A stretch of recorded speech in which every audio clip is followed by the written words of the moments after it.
Hey guys, AJ with Relentless Racing. Welcome back to the channel. Today we're going to be installing the ATI Super Damper on my Toyota 2ZZ. I run one of these guys on all of my race motors, and this guy replaces the stock crank pulley. Why do I run an ATI Super Damper on all of my race motors? Because the ATI Super Damper is responsible for dampening the harmonics and vibrations inside the engine. I've seen lots of videos on YouTube showing people installing this thing by placing it on here and smacking with a mallet, or they force it on using the crank bolt.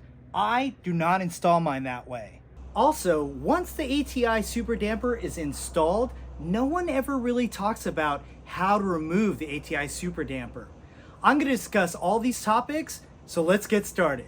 For the ATI Super Damper to dampen the harmonics and vibrations with the engine, it was designed with a slight press fit. Therefore, you will need one of these two tools. This is the ATI 918999, and this is the Proform 66514. These tools are almost identical and both function as an installer and puller. Let's take a closer look at these tools. They both come with base plates. They both come with center shafts and drive nuts. They also come with 3 crankshaft adapters, but the key to these particular tools is they were designed for domestics and not imports. So I created this crankshaft adapter specifically for the Toyota 2ZZ. When you first get either of these tools, you want to take the center shaft and remove the drive nut, and then lubricate these threads on the center shaft with a multi-purpose grease, kind of like this Mobil 1 synthetic grease. For installation, the base plate thrust washer will ride on the drive nut, and the flat part of the base plate will be attached to the ATI Super Damper, and this is the configuration for installation. For removal, we switch the base plate to the other side of the drive nut, and the flat part of the base plate, this section right here, faces away from the ATI Super Damper. And if you notice, the drive nut in this configuration still rides on the thrust washer of the base plate. So here is the final configuration for the removal. Also, you're going to need some 5/16 inch bolts. These are 5/16 by 18. These are 2 inches long. And you're also going to need 3 washers. Here we have a Honda crank on the right, and you can kind of see the keyways cut all the way to the end right here. So you could see the keyway through the ATI damper. However, Toyota only puts the keyway right underneath the key. So we're going to put some scribe marks in here, and we're going to put them down on the front face so we could actually see them through the ATI Super Damper. So I'm just going to put my scale in here, and I'm just going to draw like a little marker action in here.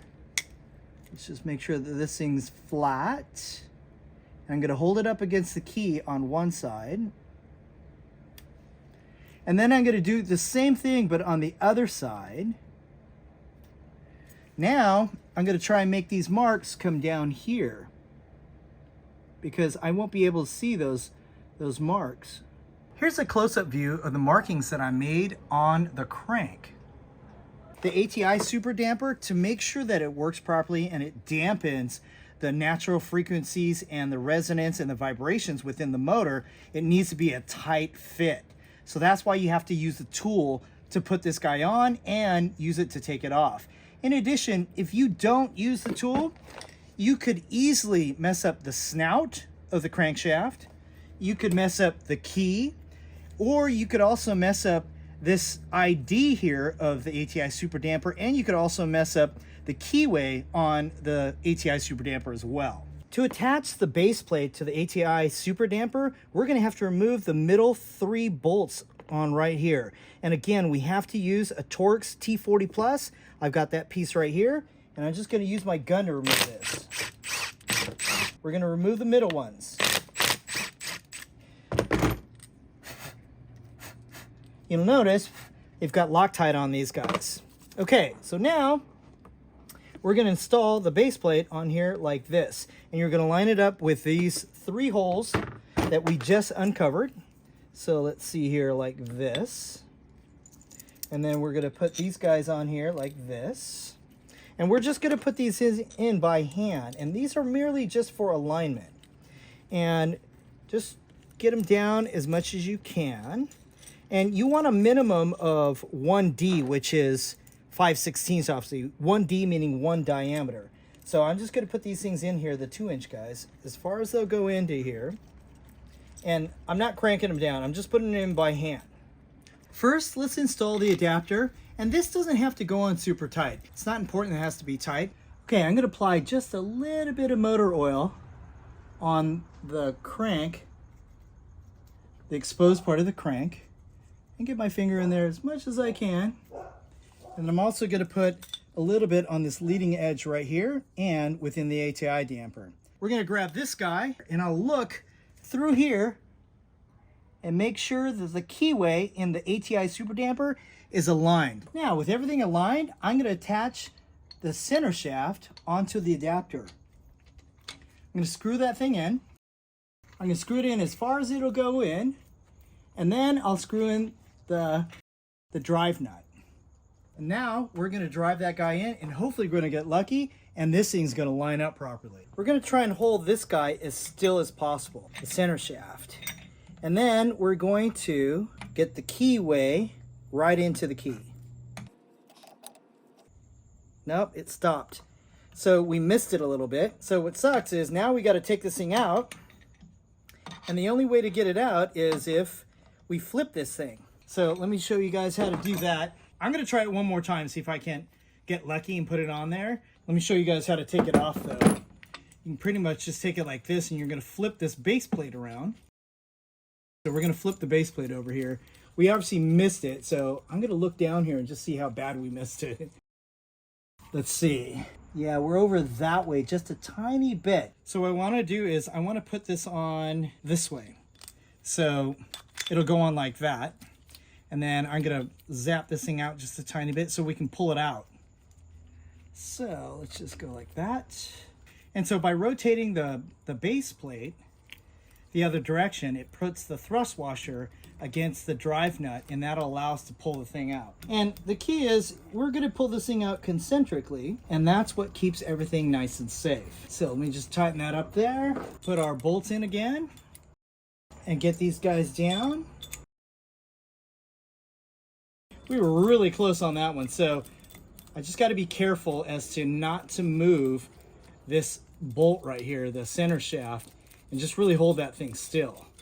That's going to be key for us. But at least I get to show you guys how this thing comes apart. So same thing, but the only difference is we're going to rotate the drive nut counterclockwise. And we just hold the center drive like that. And then this thing is pressing the ATI damper off the crankshaft, but it's doing it concentrically so that way it doesn't damage anything. And so we'll just do this a couple more times and it should come right off. Now don't worry about the ATI damper falling off because it won't, because the center shaft is attached to the adapter, which is attached to the crank. So look, it's loose right now. So all we gotta do is we can take the plate off by removing these three 5/16 18 bolts. We can take this off actually, the base plate, and then we can just take the center shaft off. And then look, there's our guy still there. And we could try and align this up one more time, but let's turn everything around. So I flipped the base plate and we're gonna drop our screws in again. And this time I'm gonna hold this thing perfectly still and we're gonna get this guy in. I'm gonna look for the blue guys. That looks about right. See if we can hold it still there. This drive nut needs to be close to the little pointy guy right there. Put this guy right in here. Screw the center shaft onto the adapter. Okay. Now we're going to screw the drive shaft or the drive nut all the way down. Do not move the ATI damper. And then I'm going to screw these guys down a little bit so they don't move. I'm going to give these just a little bit of crank so that way it doesn't move. Just a little bit of snugness. I'm going to use this guy this time. I'm going to use the box end this time. So we're going to rotate this guy clockwise, and I'm going to hold this thing just like that so it doesn't move. Our goal is not to move the 19 millimeter, which is on the small end. Okay, we're pressing on already. Hopefully we won't get stuck. Do not move the 19. Only move the right hand. Oh, I think I got lucky. It went in.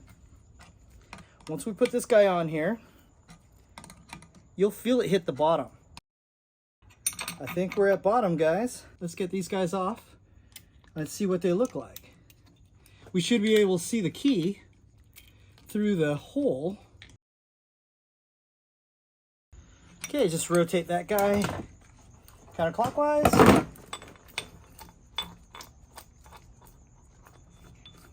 And then we're going to rotate this guy counterclockwise as well. And then we could take the adapter out by hand.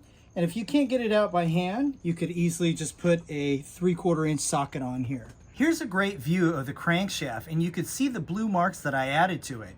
And if you notice, they align perfectly with the ATI Super Damper keyway. There are many ways to hold the flywheel, but since I work by myself, I found this tool in a Honda catalog, and I really like it. Check this thing out. This tooth locks in between two teeth on the flywheel, and then you just stick it into an existing hole that's on the block. Add a washer and nut to this side, and give it a little snug. Let's add a little blue Loctite to our ATI Super Damper bolts. Let's start these guys. Don't forget, you need to use a Torx T40 Plus bit to tighten these bolts. 16 foot-pounds.